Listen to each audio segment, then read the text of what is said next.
March 27th, 1944. Munich, Germany. The evening air carried a peculiar chill that seemed to penetrate deeper than just the skin, as Thomas Miller stood in the shadow of a stone archway, watching pedestrians hurry past with collars turned up against the lingering winter. In just 3 days, he would be married to a woman he had never met, a German widow whose husband had fallen on the Eastern Front, all for the sake of establishing his cover as an American spy deep in the heart of wartime Germany.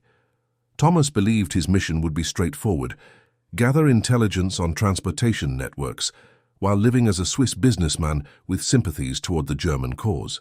He could not have imagined how profoundly wrong this assumption would prove to be. Before we dive into this story, drop a quick hi in the comments and tell me where you're watching from.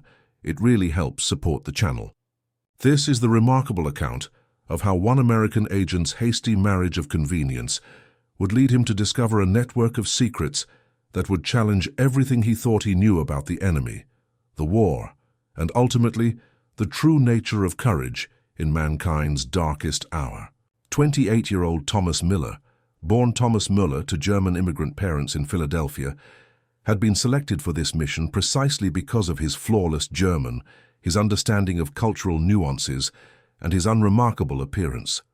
The Office of Strategic Services had spent 6 months training him, creating an elaborate backstory as Heinrich Weber, a Swiss industrial equipment salesman with connections to firms supplying the German war effort. "Your cover must be absolute," Colonel James Donovan had told Thomas during his final briefing in London. "We're sending you into the lion's den. One mistake, one slip of your accent, and you're finished. The widow Elsa Hoffman has been arranged as your wife through intermediaries who believe you're exactly who we say you are. A Swiss national with German sympathies looking to establish deeper business connections. She needs the financial security and protection of a husband. You need the legitimacy of a German wife. It's an arrangement of convenience, nothing more." Thomas had nodded, memorizing every detail of his new identity. He had spent the previous 2 years as an intelligence analyst, but this would be his first field operation. His mission: to map the railway networks and identify vulnerabilities in the transportation system, bringing supplies to the Western Front. "And Miller," Donovan had added, his weathered face grave in the dim light of the underground war room, "remember that she believes you're a neutral Swiss businessman. Under no circumstances can she know your true identity. The Germans have been known to use civilians as unwitting informants. Trust absolutely no one." Now, as Thomas stood watching the citizens of Munich going about their evening routines, the weight of his false identity pressed upon him.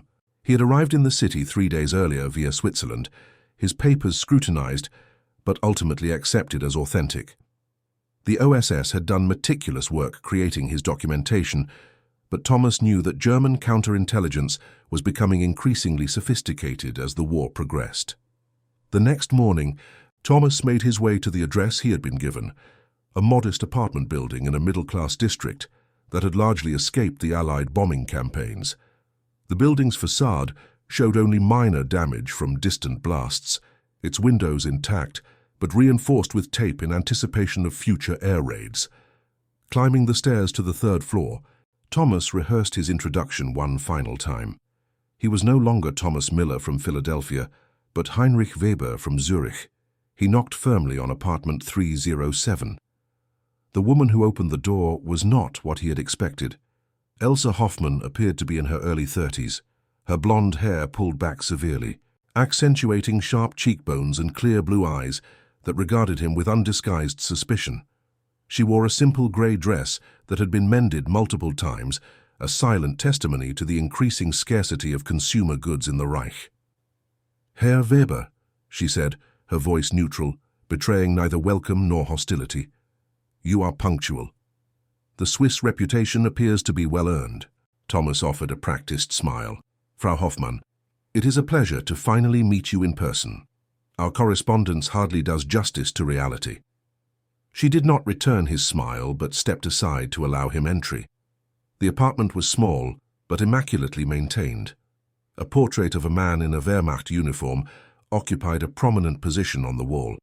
Her late husband, Thomas presumed. Friedrich Hoffmann had been killed near Smolensk in 1942, according to the intelligence briefing Thomas had received. "Please sit," Elsa gestured to a worn but clean sofa. "Would you like some coffee?" "It is not real coffee, of course, but the ersatz is not entirely undrinkable." "That would be wonderful, thank you," Thomas replied, taking in the details of the apartment.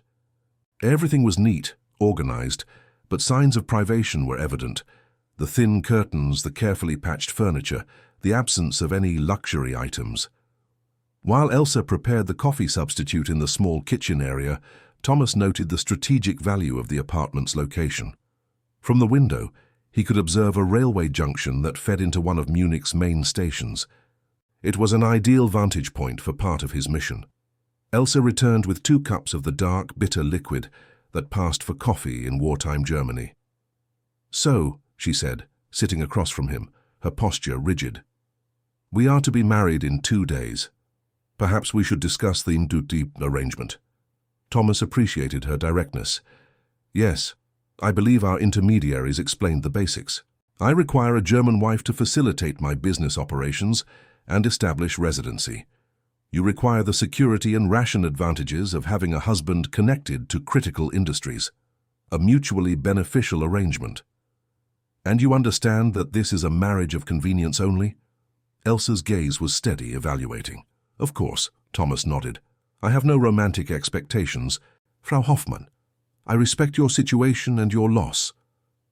Something flickered in her eyes, perhaps surprise at his sensitivity, perhaps suspicion of his motives. "Good, because I loved my husband deeply, and I have no desire to replace him in my heart. This is survival, Herr Weber, nothing more." "Understood completely," Thomas replied, feeling a twinge of guilt at the deception. This woman was clearly still grieving, and he was using her as a cover for espionage. Over the next hour, they discussed practical matters, sleeping arrangements, separate rooms, household expenses, he would cover all costs, and public appearances. They would present themselves as a respectful, if not overly affectionate, married couple. Elsa was pragmatic, intelligent, and clearly accustomed to managing difficult circumstances. "There is one more thing," she said as their discussion concluded. "I have a son, Karl. He is 8 years old and currently staying with my sister in the countryside for safety from the air raids. He will return once we are married." Thomas blinked in surprise. The intelligence briefing had mentioned no child. "I see. That was not disclosed to me." "Does it present a problem?" Elsa asked, a new edge in her voice. "No," Thomas replied quickly. "No problem at all. I simply wasn't aware." "Karl is a good boy," Elsa said, her tone softening slightly.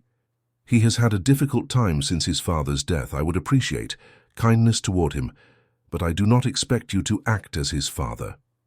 "I understand," Thomas said, inwardly calculating how the presence of a child might complicate his mission. "I will treat him with respect." The civil ceremony 2 days later was brief and perfunctory. Thomas and Elsa stood before a municipal official in the local government office, exchanging vows without emotion. Thomas noticed how Elsa twisted her previous wedding ring on her finger throughout the ceremony, removing it only at the last moment to replace it with the new one he provided.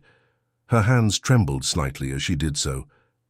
The official, a portly man with a perspective of having seen thousands of such ceremonies, barely looked up from the paperwork as he declared them husband and wife. There was no celebration afterward. Such frivolities were increasingly uncommon in a Germany feeling the growing pressure of the war. Instead, they returned to what was now their shared apartment, 2 strangers bound by a certificate and a shared address. That evening, as Thomas carefully encoded his first message to be transmitted by a fellow operative in the city, he found himself thinking about Elsa's situation. What drove a woman to marry a stranger for security? The desperation of war created strange alliances indeed. He reminded himself that maintaining emotional distance was crucial. His primary loyalty was to his mission and his country, not to the German widow who now called herself Frau Weber. The next morning, Thomas left the apartment early, ostensibly to meet with business contacts, but actually to observe railway movements and make contact with his OSS handler. Munich was a critical transportation hub, and disrupting the flow of supplies through the city could significantly impact German capabilities on the Western Front. As he walked through the streets, Thomas noted how the city functioned despite the increasing pressures of war. Children still attended school, albeit with gas masks slung over their shoulders. Women queued for rations, exchanging quiet information about which shops might have additional items available. Men in civilian clothes, many too old or medically unfit for military service, hurried to work in the factories and offices that kept the war machine functioning. His contact was a middle-aged bookseller whose shop provided a perfect cover for clandestine meetings.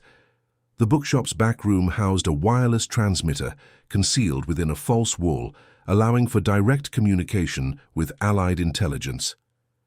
"Heinrich, my friend," the bookseller Otto Miller called out as Thomas entered.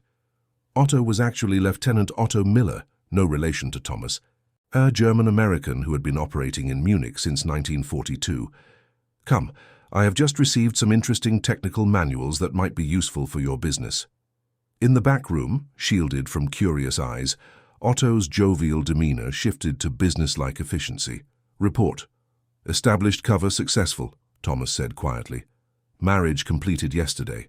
Apartment provides excellent observation point for the Southern Rail junction. Already noted significant eastward movement of materials, likely reinforcements for the Russian front." Otto nodded. "Good. Any suspicions from the wife?" Thomas shook his head. "She believes I'm exactly who my papers say I am. She's not what I expected. Very reserved, still clearly mourning her husband. She has a son, 8 years old, currently staying with relatives but expected to join us soon." "A son? That wasn't in our intelligence." Otto frowned. "Could complicate matters. Children notice things, ask questions." "I'll manage," Thomas assured him. "What's the latest from London?" "Increasing urgency. D-Day preparations are accelerating. They need detailed intelligence on troop movements, anti-aircraft placements, and especially rail capacity. The bombing campaign is going to target transportation networks more heavily in the coming months." Thomas felt a chill at this information. The apartment, his and Elsa's apartment, was dangerously close to those same transportation networks. "Understood. I'll begin mapping immediately." After leaving Otto, Thomas spent the day establishing his business cover, meeting with actual industrial equipment suppliers and manufacturers who believed him to be a legitimate Swiss businessman.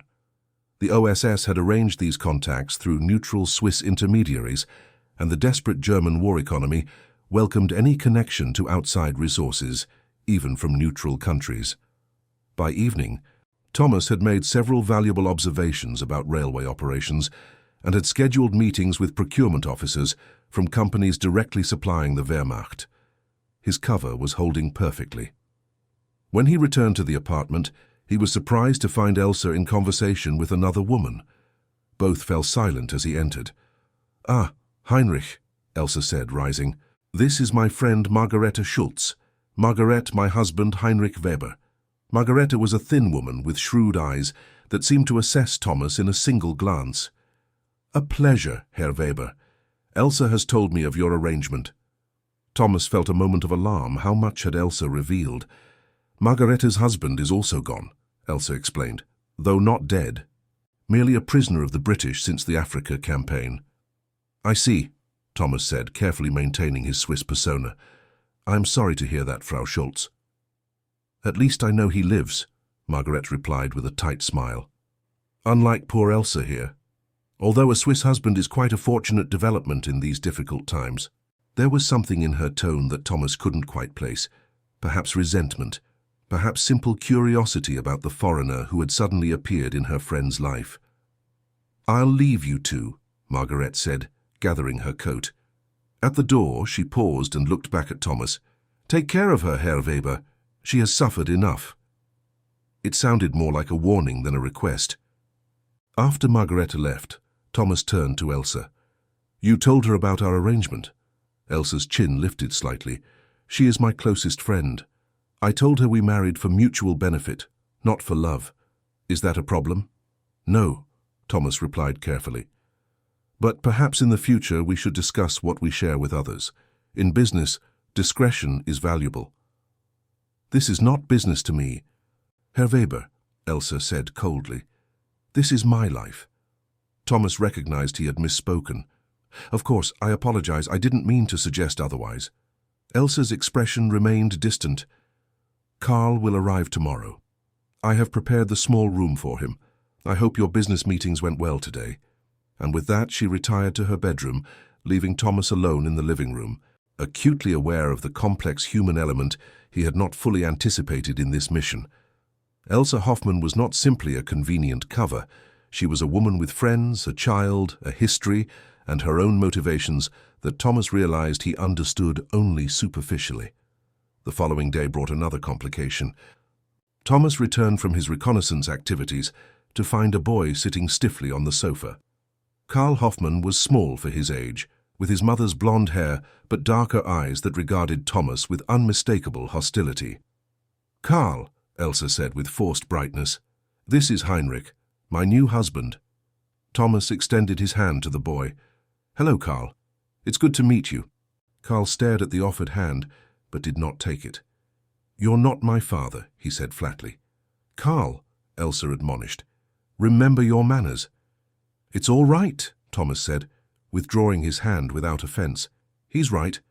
I'm not his father, and I don't pretend to be, but I hope we can be friends, Carl." The boy said nothing, just continued to stare with those dark, evaluating eyes that seemed far older than 8 years. Thomas had the unsettling feeling of being completely transparent to the child, as if his carefully constructed identity could be seen through with ease. "Carl has been with my sister in Berchtesgaden," Elsa explained. "Much safer there from the bombings." "Aunt Lena says the Americans are monsters who bomb children," Carl said suddenly, watching Thomas closely for his reaction. "She says they'll lose because they have no honor." Thomas maintained his neutral expression with effort. "War makes people say many things, Carl. I'm sure everyone simply wants it to end." "Father said we fight because we must," Carl continued, his small voice taking on a rehearsed quality. "He said sacrifice is necessary for the greater future." Thomas saw Elsa flinch slightly at her son's words.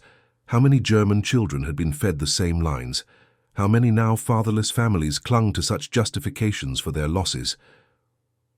"Your father was a brave man," Thomas said carefully. "Your mother has told me so." This seemed to be the right response. Carl's hostile expression didn't change, but some of the tension left his small shoulders. "I'm going to be a soldier too," he declared, "when I'm old enough."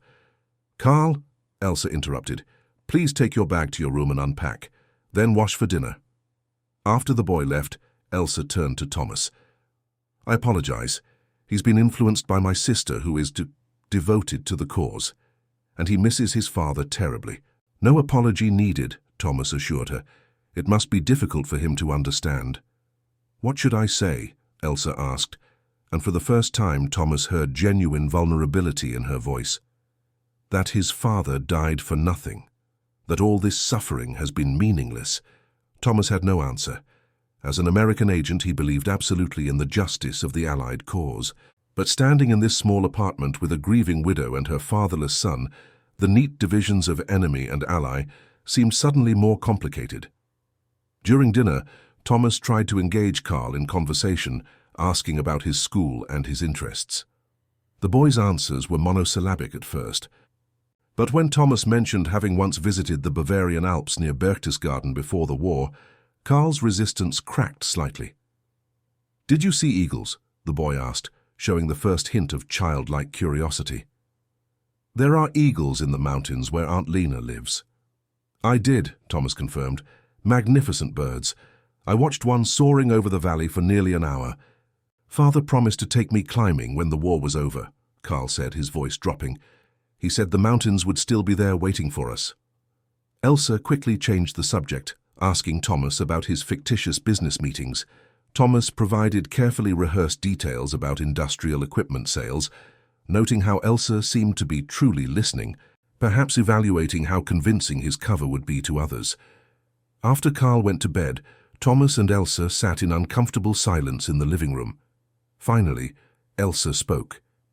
"He needs stability. These past 2 years have been difficult for him. The teachers say he's withdrawn at school." "That's understandable," Thomas replied. He's experienced a tremendous loss. Elsa studied him with those penetrating blue eyes. Why did you agree to this arrangement, Herr Weber?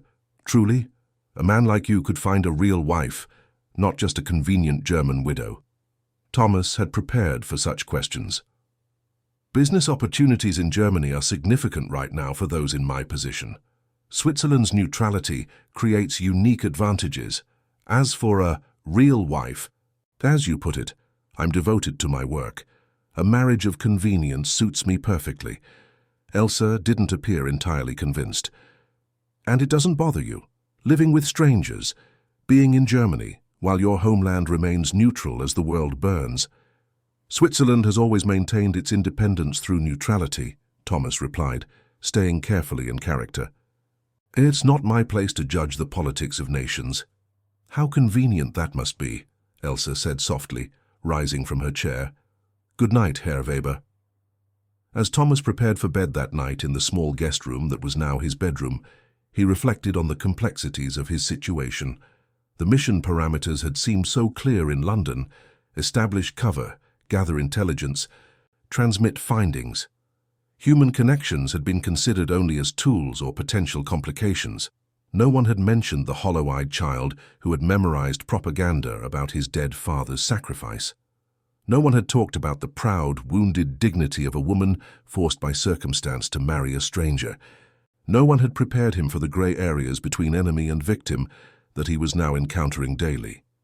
The next morning, Thomas left early again, continuing his reconnaissance of the railway networks.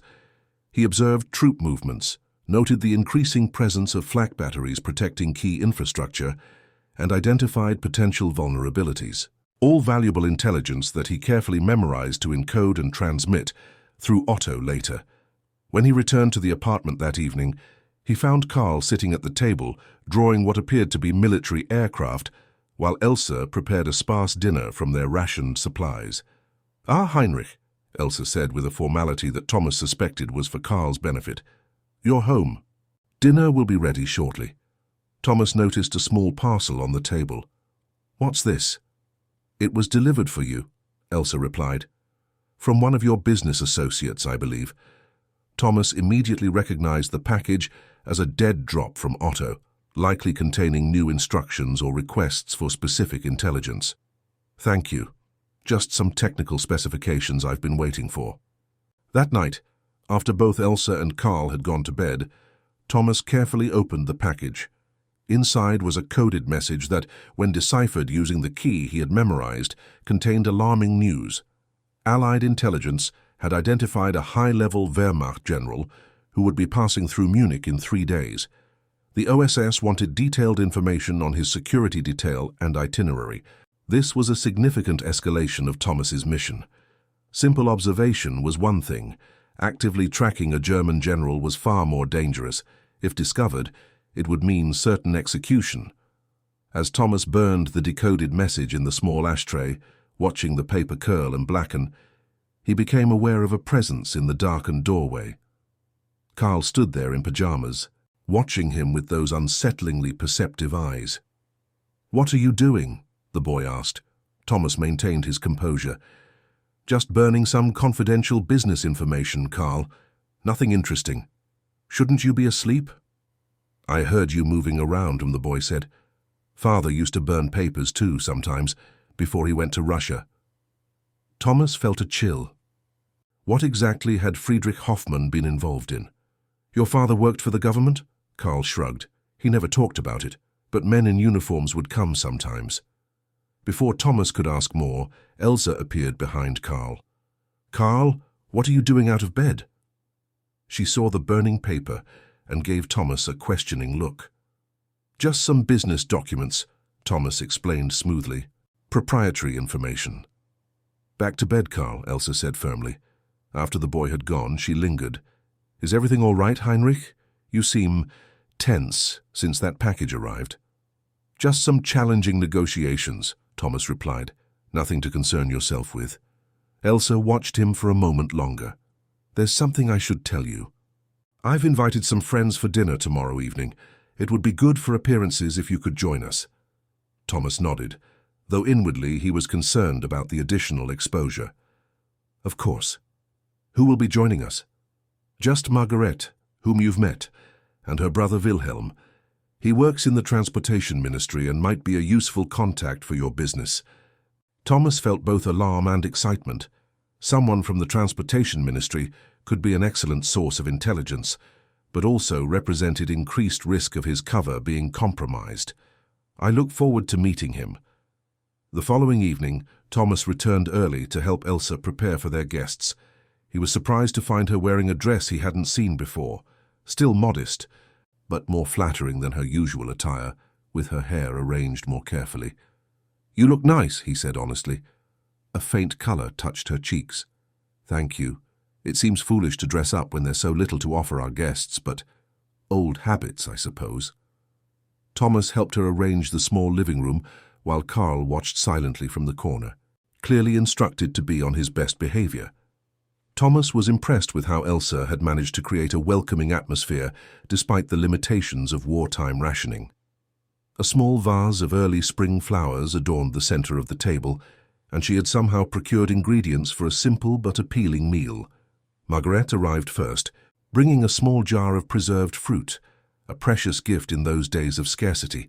She greeted Thomas with the same evaluating look she had given him before, but her manner seemed less suspicious now. Wilhelm Schultz arrived shortly after, a thin, nervous-looking man in his early 40s, wearing the uniform of a mid-level transportation ministry official. He had the harried look of someone under constant pressure, his fingers stained with ink and tobacco. "So you're the Swiss businessman who swept our Elsa off her feet," Wilhelm said after introductions, his tone just slightly barbed beneath the joviality. "Hardly swept," Thomas replied with a self-deprecating smile. "Ours is a practical arrangement, as I'm sure Margaret has explained." "Yes." "Yes," Wilhelm waved a hand. "Very sensible in these times.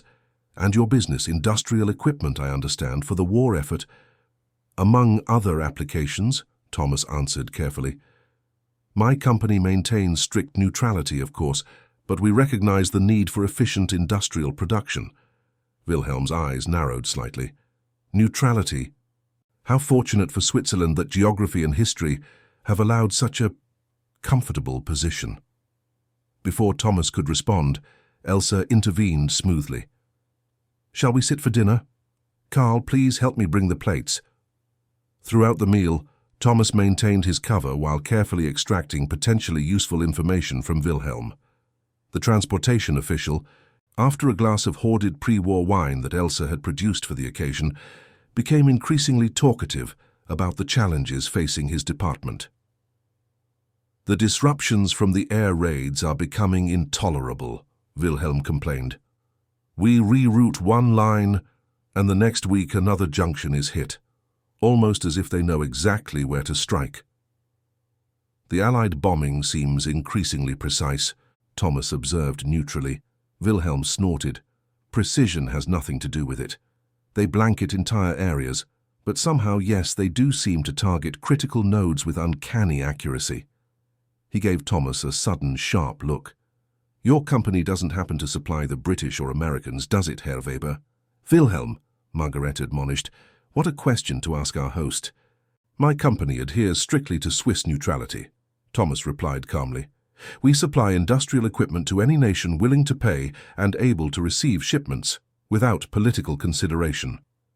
The tension was broken by Carl, who had been quietly observing the adults. "Mother, may I show Herr Weber my school project after dinner? The one about the eagles." Elsa looked surprised but pleased by her son's sudden willingness to engage with Thomas. "Of course, Carl, if Herr Weber is interested." "I'd be delighted," Thomas said sincerely, grateful for the change of subject. After dinner, while the adults had coffee in the living room, Carl brought out a carefully constructed display about the golden eagles of the Bavarian Alps. Thomas sat with the boy, asking questions and expressing genuine interest in Carl's work.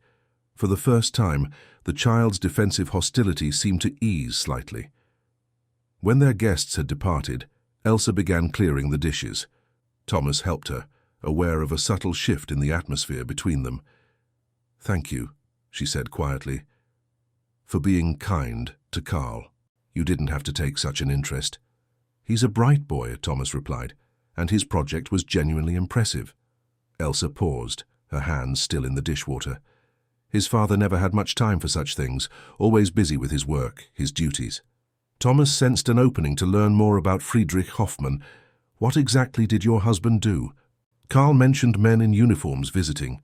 Elsa's expression closed immediately. Friedrich served Germany in various capacities. That's all that matters. Thomas didn't press. Instead he asked, "And Wilhelm? Have you known him long?" "Margaret introduced us shortly after Friedrich's death," Elsa replied. "He's been helpful with administrative matters, ration cards, official paperwork. Such things can be challenging for a widow without connections." Thomas nodded, understanding the unspoken reality. In Nazi Germany, connections often meant the difference between survival and destitution. That night, as Thomas encoded a new message for Otto, detailing what he had learned from Wilhelm about transportation vulnerabilities, he found himself thinking about Elsa and Karl. A week ago, they had been abstractions, components of his cover story. Now they were becoming real people with histories, sorrows, and complexities that his mission parameters had never accounted for. The next morning, Thomas woke early to find Elsa already in the kitchen. She looked as though she hadn't slept well. "Is everything all right?" he asked. She hesitated before answering. "There's something I should tell you, Heinrich. Something about why I agreed to this arrangement." Thomas felt a surge of alarm. Had she discovered something about his true identity? "What is it?" Elsa took a deep breath. "It's not just about security or rations, there's—" But before she could continue, the air raid sirens began their terrible wailing. It was the first daytime raid since Thomas had arrived in Munich. "Karl!" Elsa gasped, rushing to her son's room. Thomas followed as she shook the boy awake and helped him into his coat. "We need to get to the shelter, quickly." As they hurried down the stairs with other residents, Thomas could already hear the distant drone of bomber engines growing louder. Whatever Elsa had been about to reveal would have to wait. For now they were simply 3 people among thousands, rushing to find safety as the Allied bombs began to fall on Munich. In the crowded public shelter beneath a nearby government building, Thomas held Karl's hand while Elsa clutched her son's other hand. The boy's earlier hostility seemed forgotten in the face of immediate danger. Above them, the sound of explosions grew closer, the concrete ceiling trembling with each impact. Thomas found himself genuinely concerned for their safety, not just as components of his cover, but as human beings he had begun to care about. And as the bombs continued to fall, Thomas realized with growing unease that he had received no warning about this raid from his OSS handlers. Either they had not known, a troubling intelligence failure, or they had chosen not to warn him. Either possibility raised disturbing questions about his mission and his own expendability in the greater strategic calculation. The expression on Karl's terrified face as another close explosion shook dust from the ceiling made Thomas question, for the first time, his role in this war. Not the justness of the Allied cause, but the human cost of the methods. Somewhere above them, American and British airmen were dropping bombs on a city filled with people like Karl, children who had no say in the policies of their government, who were simply trying to survive. And somewhere in London, intelligence officers were making calculations that might include the acceptable loss of agents like himself. The clear divisions between ally and enemy, between right and wrong, seemed suddenly less distinct in the dim light of the bomb shelter, as Thomas watched Elsa whisper reassurances to her frightened son. When they emerged from the shelter 3 hours later, Thomas, Elsa, and Karl found their neighborhood transformed. Several buildings had been hit, smoke still rising from the rubble. Emergency crews worked frantically to rescue those trapped. The familiar bakery on the corner was now just a charred skeleton, the baker himself sitting dazed on the curb, face blackened with soot. Thomas felt Karl's hand tighten in his as they navigated through debris-strewn streets. Their apartment building had been spared direct damage, though all the windows had shattered from nearby blasts. As they climbed the stairs, Thomas noticed how Elsa maintained remarkable composure, guiding Karl with gentle but firm instructions, her face betraying no fear despite the chaos around them. It was only when they were safely inside their apartment, after Karl had been settled with a book in his room, that Elsa's control finally broke. She stood at the window, looking out at the smoke still rising across the city, and her shoulders began to shake silently. Thomas hesitated, then crossed the room to stand beside her. Human instinct overcame operational caution as he placed a gentle hand on her shoulder. "All those people," she whispered, her voice barely audible. "Families, children. For what?" Thomas had no answer that would make sense coming from Heinrich Weber, Swiss businessman. Instead, he simply stood with her, sharing the moment of grief for strangers neither of them knew. "You were going to tell me something," Thomas said finally, remembering their interrupted conversation from earlier that morning. Before the sirens, Elsa wiped her eyes and turned to face him. For a long moment, she studied his face as if searching for something. Then she shook her head. "It can wait. Now is not the time." Later that afternoon, Thomas made his way to Otto's bookshop, picking through streets still being cleared of debris. The shop had survived intact, though books had been thrown from shelves by the concussive force of nearby explosions. "Quite a morning," Otto remarked as Thomas entered. No other customers were present. Most people had more pressing concerns than books after an air raid. "Come, help me sort these volumes." In the back room, surrounded by scattered literature, Otto's manner became businesslike. London is impatient for the information on railway vulnerabilities. The raid today was partially targeting those junctions you identified in your last report. Thomas felt a strange twist of discomfort. Had his intelligence led directly to the destruction he had witnessed? "Why wasn't I warned about the raid?" Otto shrugged. "Need-to-know basis. Minimizes risk if you're caught and interrogated." "I was in a public shelter with my cover family," Thomas said, the words cover family somehow sticking in his throat. "We could have been killed." "Casualties happen in war," Otto replied, his tone not unkind but matter-of-fact. "You knew the risks when you accepted this assignment," Thomas nodded, pushing away his doubts. "I've made contact with a transportation ministry official named Wilhelm Schultz. He may be a valuable source of information." Otto's eyebrows rose. "Excellent. Cultivate that relationship. Now, about the general's visit. We've received confirmation he'll be arriving by special train the day after tomorrow. Colonel General Albrecht Müller, Inspectorate of Transport, responsible for overseeing the entire railway defense system on the Western Front. A high-value target," Thomas observed. "Indeed, London wants detailed observations only, schedule, security arrangements, any vulnerabilities, no direct action." Otto fixed Thomas with a stern look. "We're intelligence, not assassination." "Understood." Thomas accepted the carefully folded piece of paper Otto handed him, containing the encoded details of the general's expected route. "Anything else?" Otto hesitated. "There's been a security alert. Counterintelligence is stepping up efforts to identify Allied agents. Be extremely cautious." With this sobering warning, Thomas left the bookshop and made his way back through the damaged city. Crews were still working to clear rubble, and occasionally the terrible sound of a body being discovered punctuated the general clamor of cleanup operations. Thomas found himself watching the faces of the workers and bystanders, not for intelligence value, but for their human reactions. Grief, resignation, determination, anger, a spectrum of responses to tragedy. When he returned to the apartment, he found Elsa and Karl attempting to cover the broken windows with fabric and cardboard.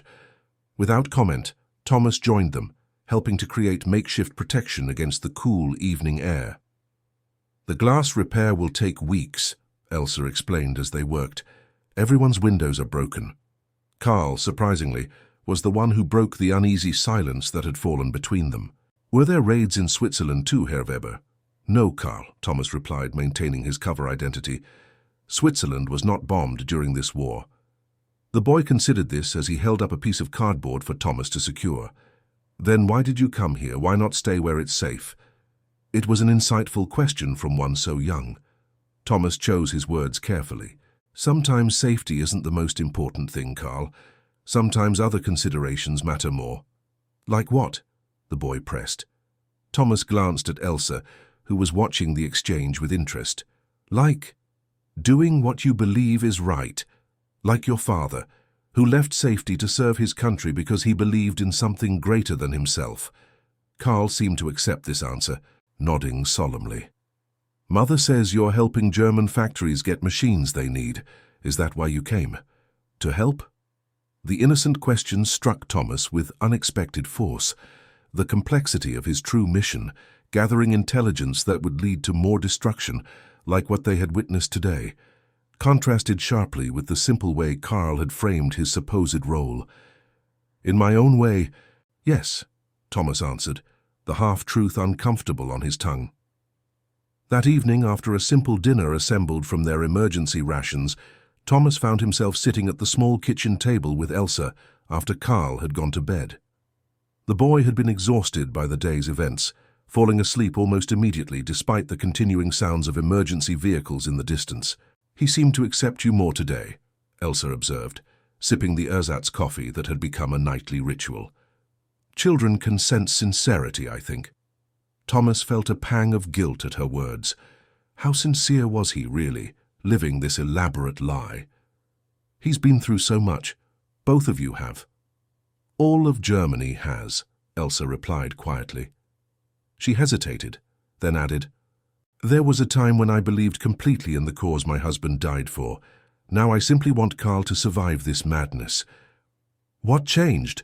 Thomas asked, genuinely curious. Elsa's eyes grew distant. "Reality has a way of eroding even the strongest convictions, Herr Weber. When you see enough suffering, enough contradictions between what is said and what is done, eventually you begin to question." It was the most openly political statement she had made, and Thomas sensed she was testing his reaction. "These are dangerous thoughts in Germany these days," he said carefully. "Yes," she agreed, "which is why I've learned to be cautious about whom I share them with."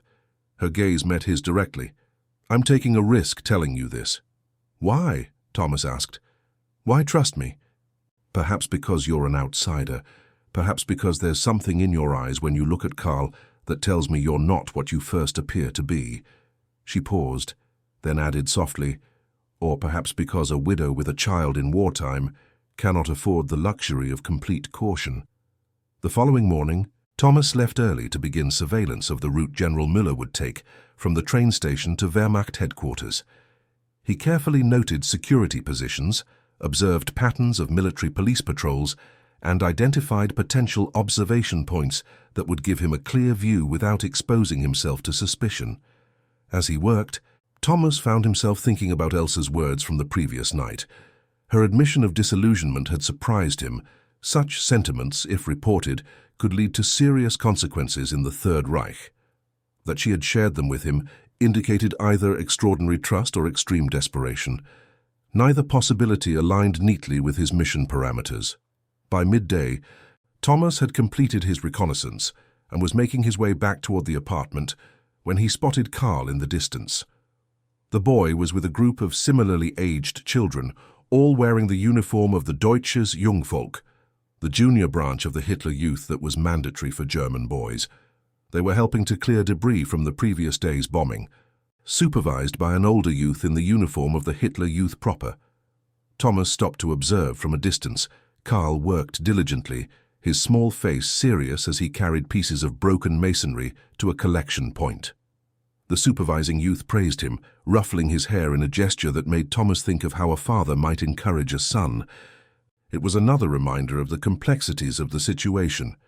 Carl was being raised in a system designed to indoctrinate him from the earliest age, to replace the father he had lost with the collective embrace of the Nazi ideology.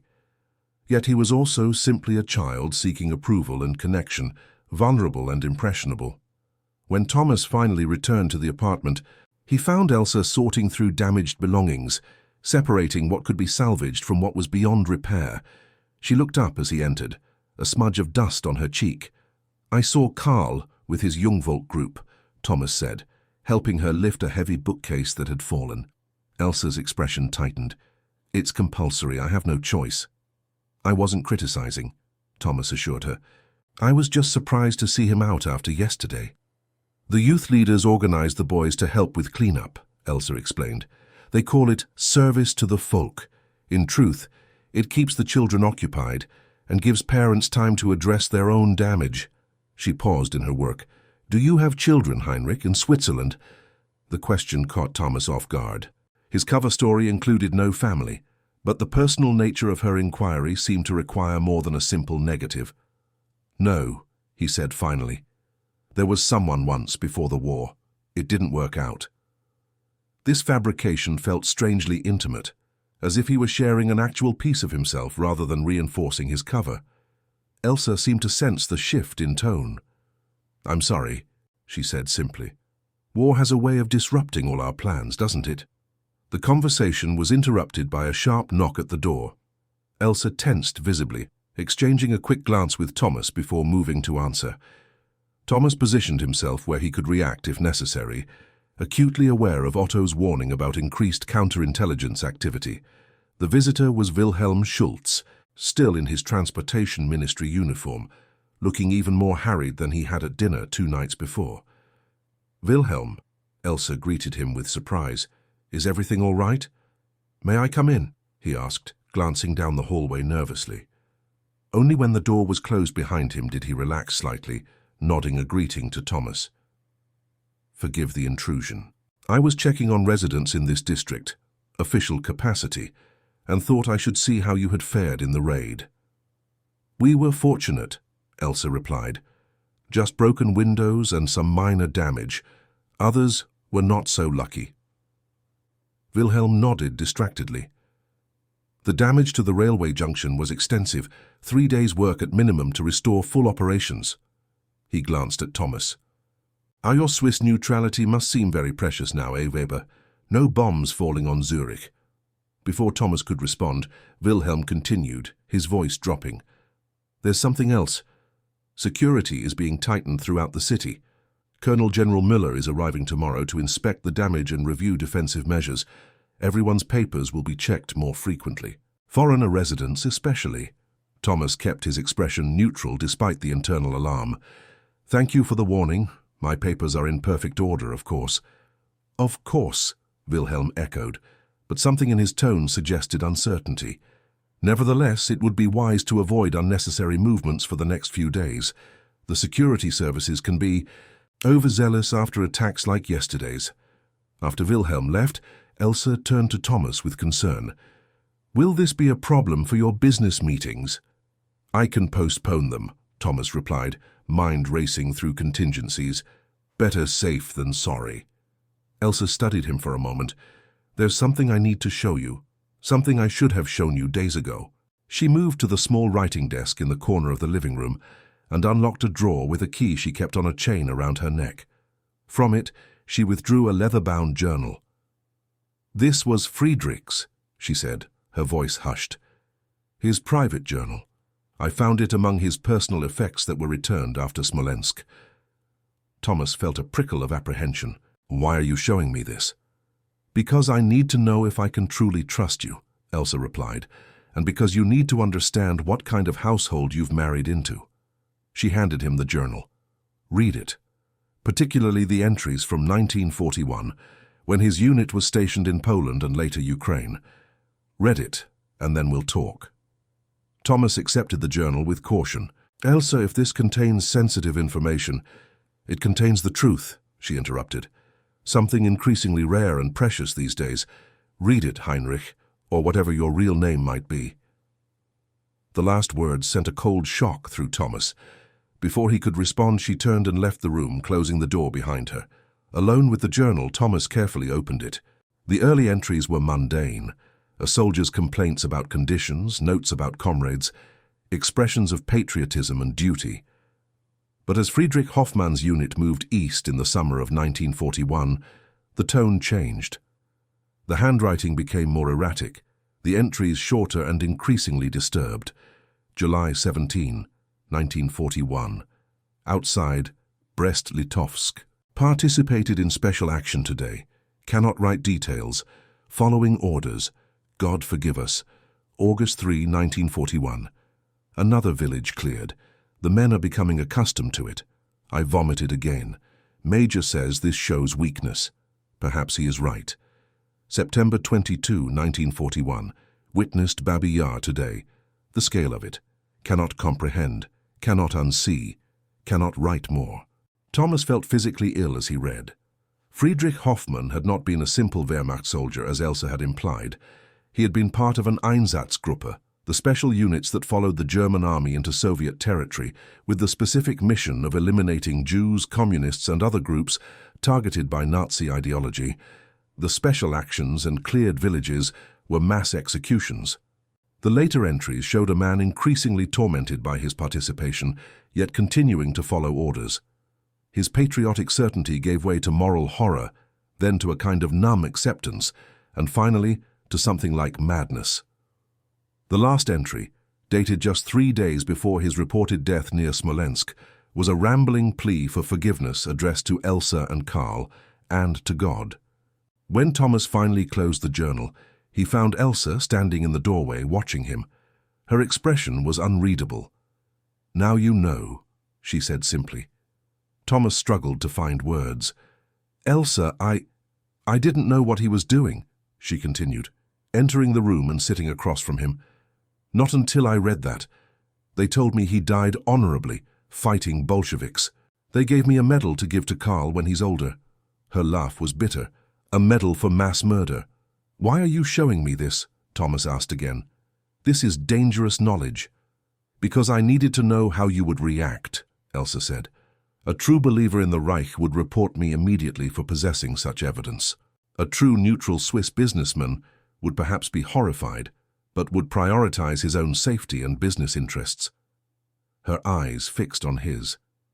"But you're neither of those things, are you?" Thomas felt the ground shifting beneath his carefully constructed identity. "What do you mean?" "You're not Swiss," Elsa stated flatly. "Your German is flawless, but occasionally you use idioms that no Swiss would use.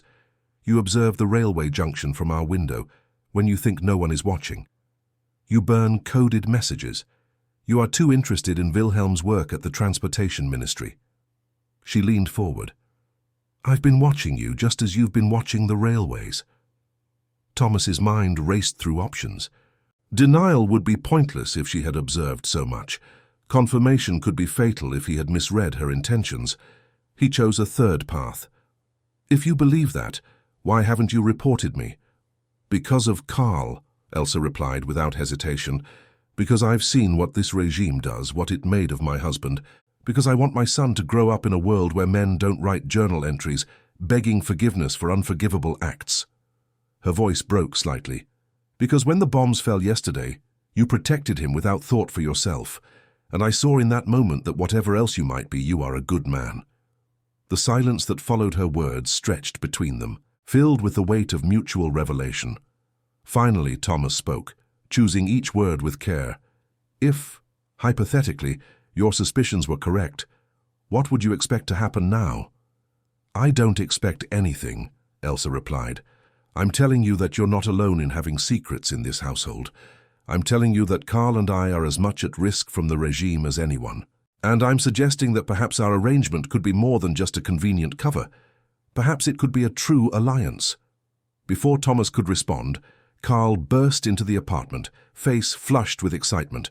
"Mother, there's going to be a parade tomorrow. The Jungvolk leader says a general is coming to inspect the damage, and we're all to line the route and show our strength and determination." Elsa's face paled as she exchanged a glance with Thomas.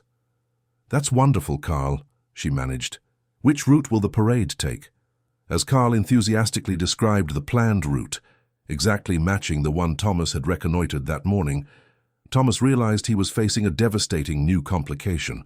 Karl would be standing with his youth group directly along the path of General Müller's motorcade, precisely where Thomas needed to be to observe security arrangements and gather the intelligence London had demanded. That night, after Karl was asleep, Thomas and Elsa sat at the kitchen table speaking in hushed tones. The pretense between them had fallen away, though Thomas had still not explicitly confirmed his true identity. "I can keep Karl home tomorrow," Elsa offered.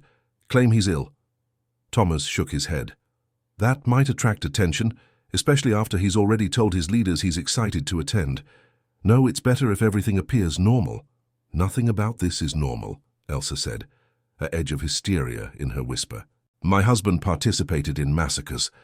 I've married a man who is almost certainly a spy. My son is being taught to worship the ideology that destroyed his father's humanity. And tomorrow, He'll stand cheering for a general who represents everything I've come to despise, while you—" She stopped herself, taking a deep breath. "While you do whatever it is you need to do." "I only gather information," Thomas said quietly. "I don't—" He paused, realizing he was about to confirm her suspicions explicitly. "You don't kill people," Elsa finished for him. "Just provide the information that allows others to do so more efficiently."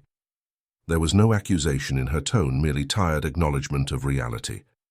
"This general," she continued after a moment, "his visit is important?" "Very," Thomas replied, still maintaining the thin veil of hypothetical discussion. "He oversees the entire transportation defense system for the Western Front. The intelligence would be invaluable."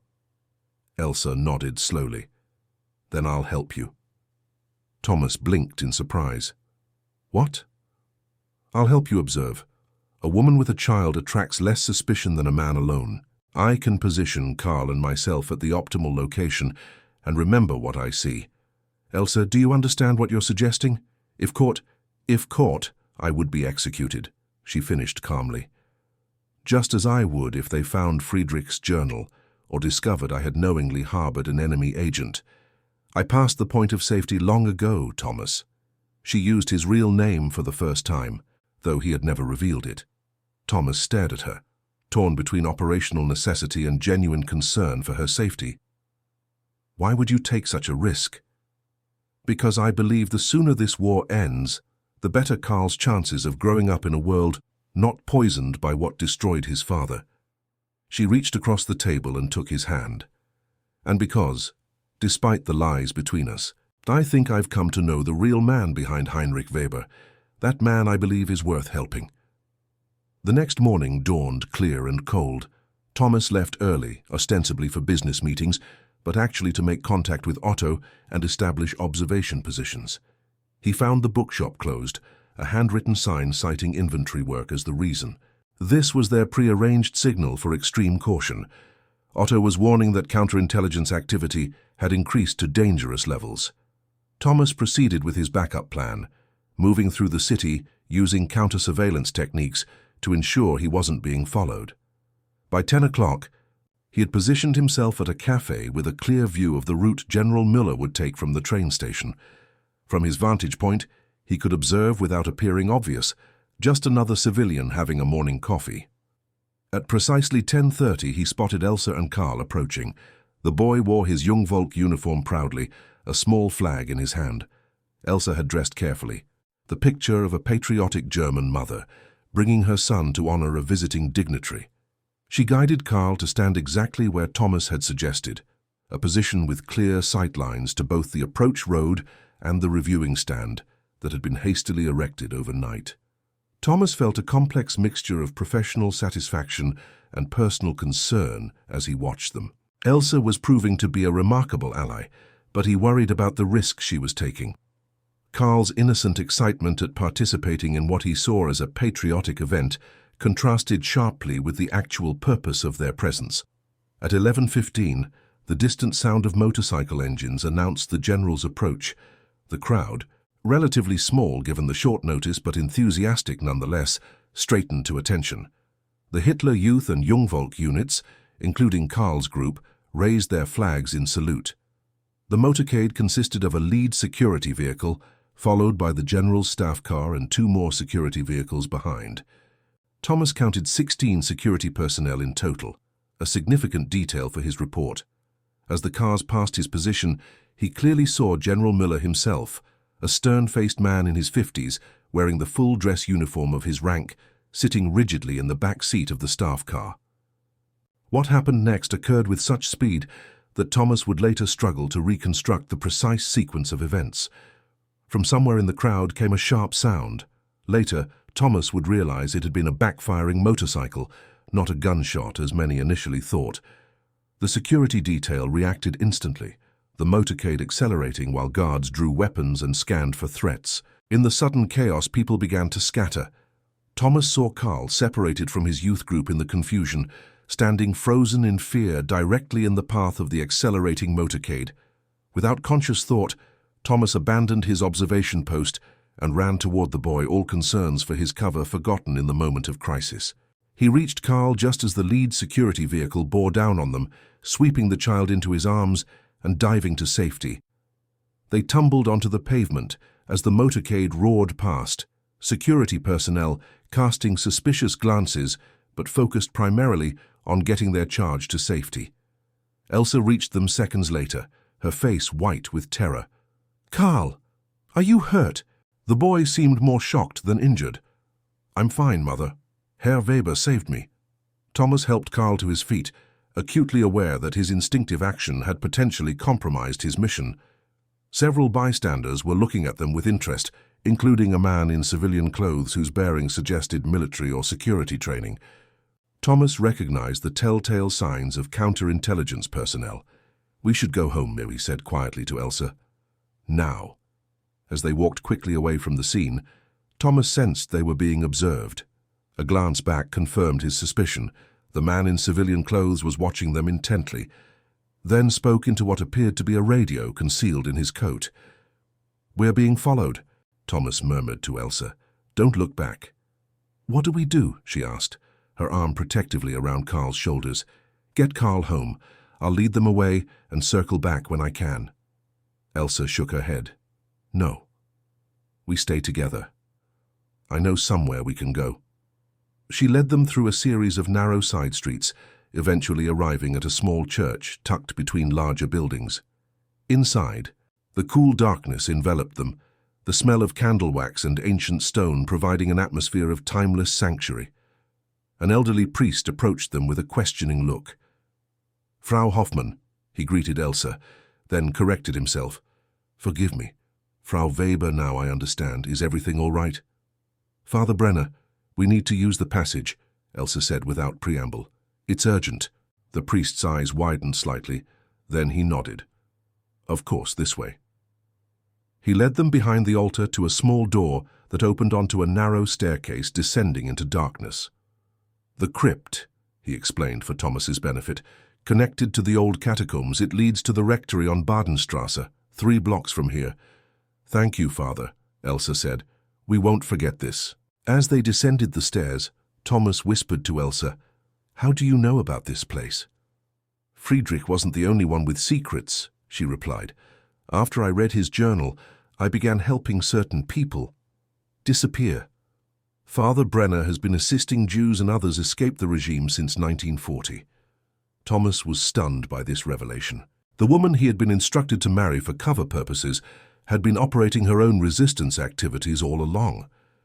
They emerged from the catacombs into the rectory cellar, then carefully made their way back to their apartment building by a circuitous route, constantly watching for surveillance. Carl, sensing the gravity of the situation, despite not understanding its cause, remained silent and obedient throughout. Upon reaching their apartment, Thomas knew immediately that something was wrong. The door stood slightly ajar, though he was certain Elsa had locked it when they left. He motioned for her and Carl to stay back, then cautiously pushed the door open. The apartment had been thoroughly searched. Drawers had been emptied, furniture moved, even floorboards pried up in places. In the center of the living room, sitting calmly in an armchair as if awaiting guests, was Otto. "Heinrich," he said evenly, using Thomas's cover name despite the obvious compromise. "You've had quite an exciting morning, I understand." Thomas ushered Elsa and Carl into the apartment, closing the door behind them. "What happened?" "Your heroic rescue of the boy attracted attention," Otto replied, his tone neutral but his eyes conveying urgency. "Counterintelligence has identified you as a person of interest. They've been here already, as you can see, but will return soon with more thorough methods." He glanced meaningfully at Elsa and Carl. "All of you are at risk now." "They found nothing," Thomas stated, having concealed his few operational materials too well for a cursory search to discover. "Not yet," Otto agreed, "but they will take you in for questioning. Standard procedure involves separation of family members, intensive interrogation, potentially more severe methods if initial questioning proves unsatisfactory." Again, his eyes flickered toward Carl. "No one in this room wants that outcome." "What are you suggesting?" Thomas asked, though he already suspected the answer. "Extraction," Otto said simply. "Immediate. I've arranged transport to Switzerland. Genuine Swiss papers for all three of you are being finalized as we speak." He paused. It was not easy to convince London to include the wife and child, but I made a compelling case about the intelligence value of a German insider with knowledge of certain activities. Thomas looked at Elsa, who stood protectively beside Karl. The boy was frightened, but trying to appear brave. "Extraction to Switzerland?" Thomas repeated. "All of us?" Otto nodded. "The choice is yours, of course. Stay and face almost certain discovery, or leave now with a chance at safety." He checked his watch. "You have perhaps 20 minutes to decide and pack only essential items. The vehicle will be waiting behind the church with the helpful priest." After Otto left to make final arrangements, Thomas turned to Elsa. "This is happening very quickly. Are you sure you want this? Leaving Germany means you can never return while the current regime remains in power. You would be considered a traitor." Elsa's laugh held no humor. "A traitor to what? To the government that sent my husband to commit atrocities that destroyed his soul? To the system that is teaching my son to worship the ideology that will eventually send him to die as his father did?" She shook her head. "Germany, as I loved it, no longer exists. Perhaps it never did." Karl looked between them, confusion evident on his young face. "Are we going away? What about school? My friends?" Elsa knelt before her son, taking his hands in hers. "Karl, sometimes in life, we must make difficult choices. Right now, we must leave our home to be safe. Herr Weber, Thomas, is going to help us go to Switzerland. Do you remember learning about Switzerland, with the beautiful mountains like where Aunt Lena lives?" Karl nodded slowly. "But why must we leave? Did we do something wrong?" "No, Liebling," Elsa assured him. "We did something right. But sometimes doing what's right isn't the same as doing what's allowed." She glanced up at Thomas. "Isn't that so?" Thomas knelt beside them. "Your mother is very brave, Karl. She's been helping people who were in danger. Now we need to help her and you to be safe too." The boy considered this, then asked with surprising insight, "Are you really Swiss, Herr Weber?" Thomas exchanged a look with Elsa, then shook his head. "No, Karl, I'm American." Karl's eyes widened. "American? But they're our enemies." "Countries can be enemies," Thomas said carefully. "People are just people. Your mother understood that. That's why she's been helping people regardless of where they come from or what they believe." "Like the family that stayed in our extra room last year?" Karl asked Elsa. "The ones you said were relatives, but who spoke differently?" Elsa looked startled, then smiled sadly. "Yes, exactly like them. You noticed." "I heard them praying in a language I didn't know," Karl admitted, "and they seemed scared all the time." Thomas realized with growing amazement the extent of Elsa's secret resistance work. She had been hiding Jewish families in her own home, with a child present, taking risks that few would dare contemplate. "We need to pack quickly," Thomas said, returning to the immediate situation. "Only what you can carry in one small bag each." As they hastily gathered essentials, Thomas found Friedrich's journal where Elsa had hidden it again. "This should come with us," he said, "as evidence." Elsa nodded grimly. "Yes, the world should know what was done, what is still being done." 20 minutes later, they slipped out the back exit of their apartment building and made their way to Father Brenner's church. A nondescript delivery van waited behind the rectory, its driver a middle-aged woman who nodded curtly as they approached. "3 packages for Zurich," she said to Thomas, using the predetermined code phrase. "With urgent delivery required," he responded, completing the authentication. They climbed into the back of the van, where simple wooden benches had been installed along the sides. The space smelled of bread and flour. The van apparently served as an actual bakery delivery vehicle when not transporting fugitives. As the van pulled away, Karl pressed his face to the small rear window, watching his homeland recede. "Will we ever come back?" he asked softly. "Someday," Elsa promised, though her voice carried the uncertainty of the statement. "When things are different." The journey to the Swiss border would take nearly 24 hours, including multiple vehicle changes, a tense night hidden in a sympathizer's farmhouse, and finally a guided hike through mountain paths to avoid the official crossing points. Throughout the journey, Thomas observed how Elsa maintained remarkable composure, keeping Carl's spirits up with quiet stories and simple games, despite the gravity of their situation.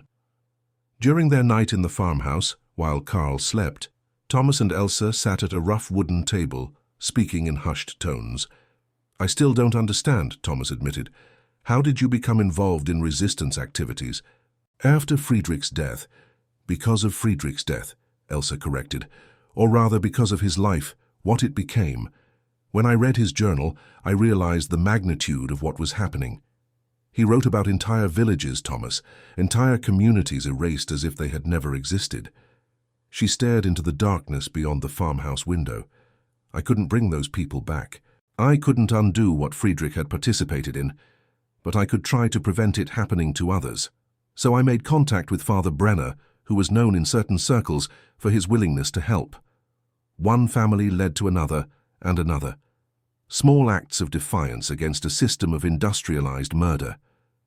"At tremendous risk to yourself and Carl," Thomas observed. Elsa met his gaze steadily. "We were already living with risk. Every German is. The risk of bombing, of food shortages, of saying the wrong thing to the wrong person. At least this risk had meaning." Thomas realized that in Elsa, he had found something he hadn't known he was searching for. A moral clarity that transcended national allegiances and spoke to a deeper human truth. "What will happen when we reach Switzerland?" Elsa asked after a moment of silence. "You'll be debriefed by Allied intelligence," Thomas explained. "Your knowledge of resistance networks could help save others. After that," he hesitated, "I can't make promises, but I'll do everything in my power to ensure you and Carl are treated well." Elsa smiled faintly. "Our marriage of convenience has become rather inconvenient, hasn't it?" Thomas surprised himself by reaching across the table to take her hand. Or perhaps it's becoming something else entirely. The final leg of their journey took them through mountain paths, still deep with late winter snow. Carl, despite his initial fear, had adapted to their flight with the remarkable resilience of childhood. He now treated the experience as an adventure, marveling at the alpine scenery so different from the city he had known all his life. "Are those eagles?" he asked excitedly, pointing to birds circling high above the mountainside. "Yes," Thomas confirmed, remembering their conversation from days earlier. "Golden eagles, just like the ones I told you about." "Father was right," Carl said, his face serious despite his excitement. The mountains were waiting for us after all. Their guide, a weathered local who knew every path and patrol schedule, finally brought them to a small cabin just inside Swiss territory. "Wait here," he instructed. "Your next contact will arrive by nightfall." Left alone in the simple cabin, the three of them experienced their first moment of relative safety since fleeing Munich. The realization seemed to hit Elsa all at once. She sat heavily on a wooden chair, her carefully maintained composure finally cracking as silent tears slid down her cheeks. Thomas sat beside her, Carl on her other side. The boy leaned against his mother, his small hand patting her arm in an unconscious reversal of roles, the child now comforting the parent. "We made it," Thomas said softly.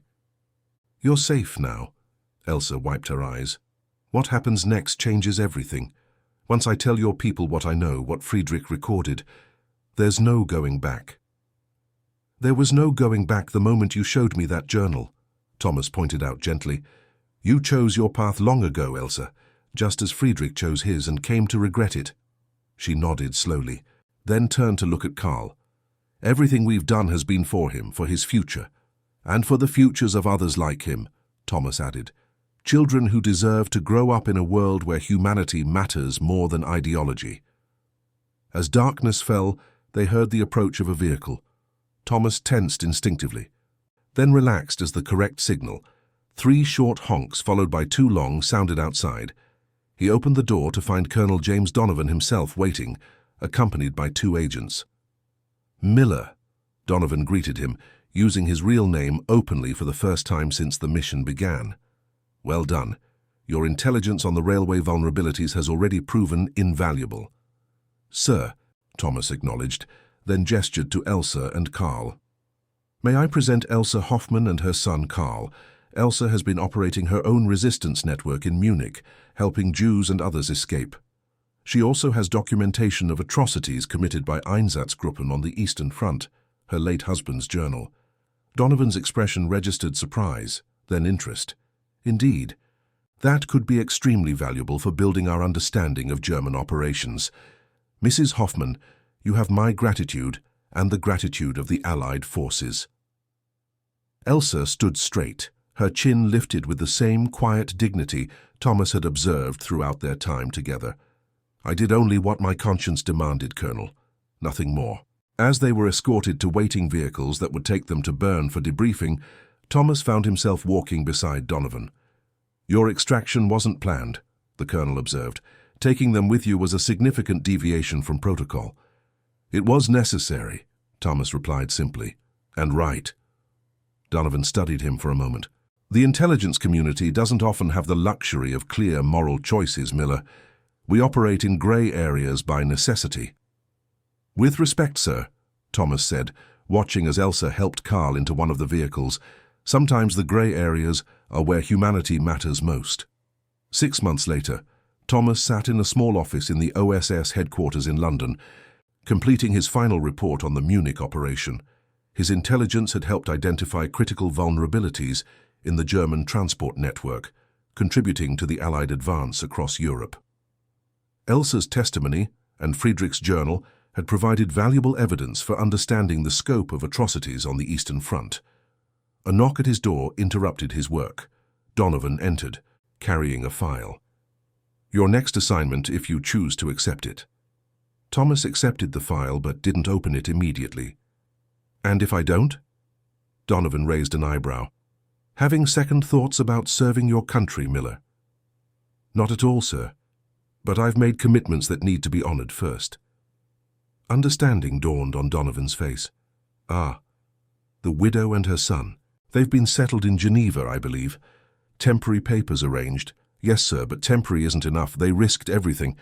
Donovan nodded slowly.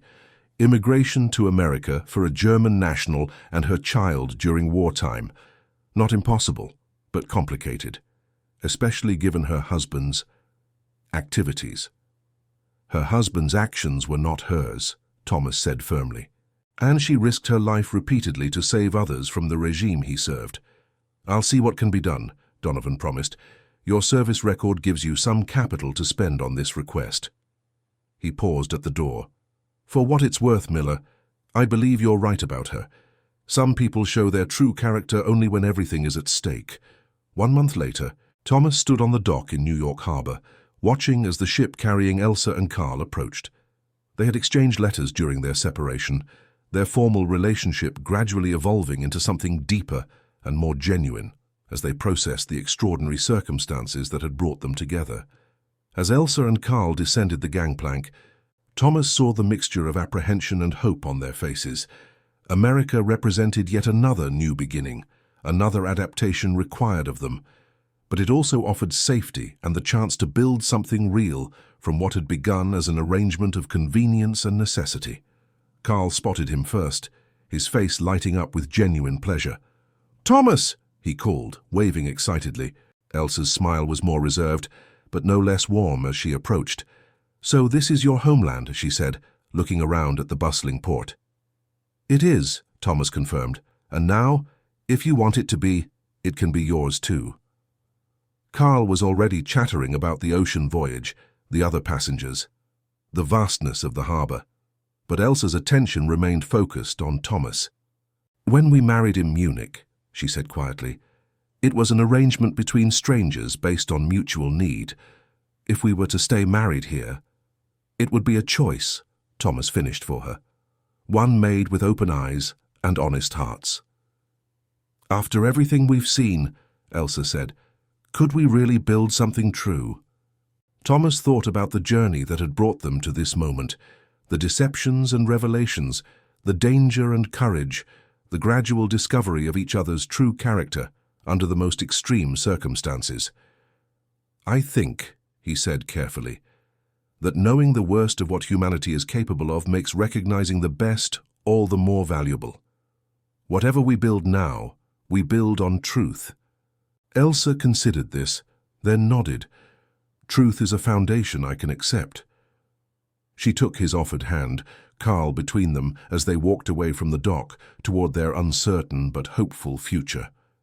In the years that followed, as Europe rebuilt from the ashes of war, Friedrich Hoffmann's journal would become part of the historical record of Nazi atrocities. Elsa's testimony would help Allied prosecutors understand the scope of the Holocaust. Karl would grow up in America, eventually returning to Germany as part of the occupation forces, helping to build a new and democratic nation from the ruins of the Third Reich. And Thomas Miller, whose mission to marry a German widow for cover had led to discoveries he could never have anticipated, would often reflect on how the greatest revelations of war had nothing to do with military intelligence or strategic advantage. Rather, they concerned the human capacity for both terrible darkness and extraordinary light, sometimes existing in the same family, the same heart, the same nation. The true secret he had uncovered in Germany was both simpler and more profound than any intelligence his handlers had sought. That courage and conscience transcend borders, and that even in mankind's darkest hour, individual acts of moral clarity can illuminate a path forward. And that concludes our story. If you made it this far, please share your thoughts in the comments. What part of this historical account surprised you most? Don't forget to subscribe for more untold stories from World War II, and check out the video on screen for another incredible tale from history. Until next time.